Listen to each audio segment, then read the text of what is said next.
access definition, access in a sentence, access pronunciation, access meaning. Welcome to another research paper word. American pronunciation of access. Access. Ac-cess. Access.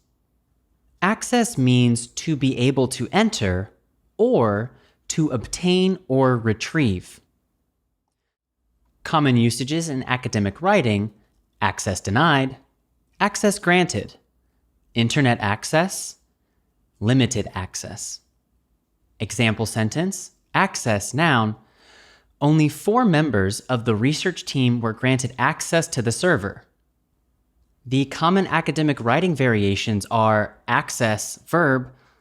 The 4 members accessed the necessary files and recorded their observations. And accessible adjective. These files were only accessible on site and were not backed up on a hard drive. Please write a sentence using access in the comments section. I will read it and reply.